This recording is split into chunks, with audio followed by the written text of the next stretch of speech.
Jonetta Rose Barras, you really need no introduction, and certainly not Frank Love. But Deb and I are excited to hear about co-parenting, because we cannot talk about parenting enough. Exactly.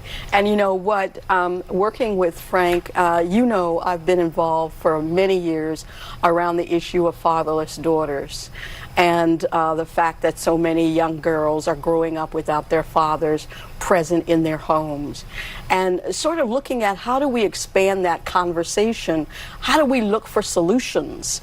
And one of the solutions with talking with Frank was emphasizing co-parenting and trying to pull the parents become more involved with their children to prevent the amount of trauma and stress that children receive when they don't live with their parents or when they are abandoned by one of their parents.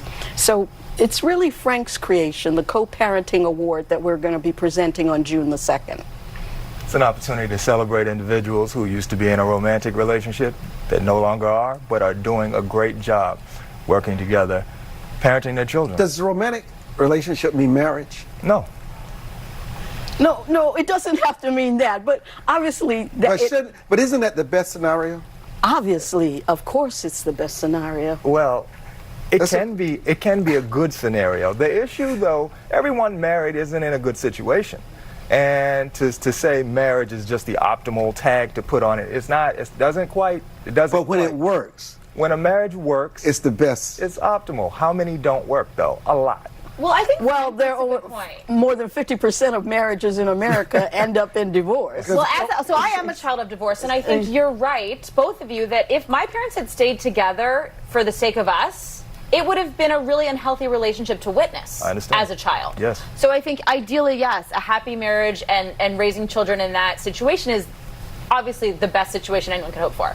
But I think it's almost selfish for parents to stay together for the kids, because it ends up doing more harm than good, which I don't think people realize.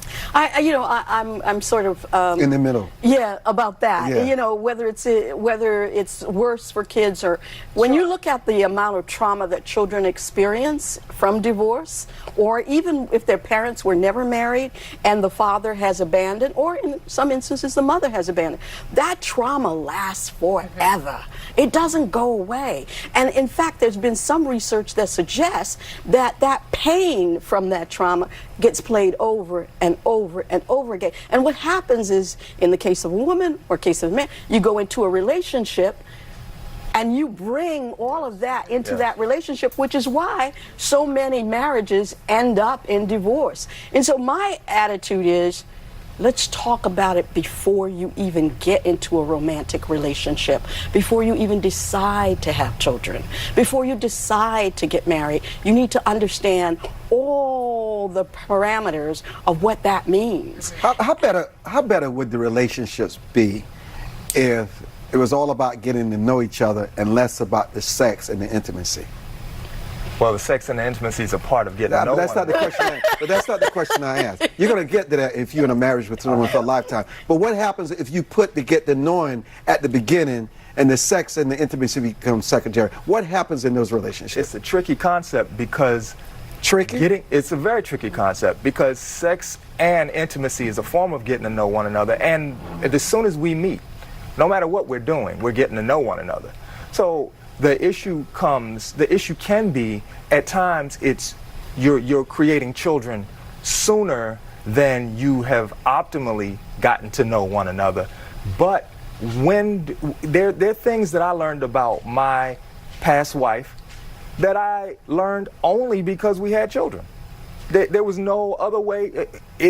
We learned about our child rearing or our co-parenting because we were co-parents. There was really no way to learn prior to that, and we weren't wise enough to have those tough conversations. And not only that, we weren't wise enough to have the tough conversations and put our perspectives and agreements in writing. Isn't that important? It's why you have to get to know each other. I think so, Armstrong. Yes. You and I are on the same page. You got to get to know each other. I think, I don't want any of your viewers to think I am perfect, because I have made tons of mistakes. Yeah, of course. And it's from those tons of mistakes that I have kind of developed this theory about relationships and about marriage. And I do think it's very important to kind of put that sex thing on the side for a minute till you get to know know each other. And knowing each other, yes, I think Frank is right. That's part of it. But that is really not the most important part of it, especially if you're talking about a relationship that's going to last a lifetime. My God. Or, you know, somebody gets sick, somebody can't use their physical being. We've seen that happen in marriages,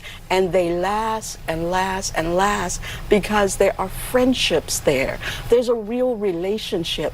Intimacy isn't just sex.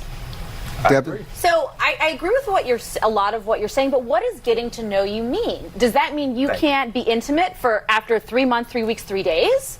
So you can. I've met people in my life that I connect with, and I know we're going to have long-lasting friendship, and it happens in a couple days. And There's a difference between a friendship and meeting somebody you're going to marry and spend the rest of your life with. Partners too, we developed a 6-month friendship before we had a relationship, and some it was kind of the other way around. We started becoming. But none of them you've married. Hey, I'm 31. Give me some slack. Or have they had any children with them? Or had any No, children. I haven't. But I think it's what does getting to know you mean? I think it's easy to say you should get to know one another, but what does that mean? It means different things for different people. All I can say is this, is that we're out of time. Oh, no. But I will say this. Coming up next, you're going to see the product of what happens when parents hang in there and they marry for the right reasons and they make sacrifices for themselves and the children, what households can produce. That's up next and much more in this edition of the Armstrong Williams Show. Thank you both. Thank you.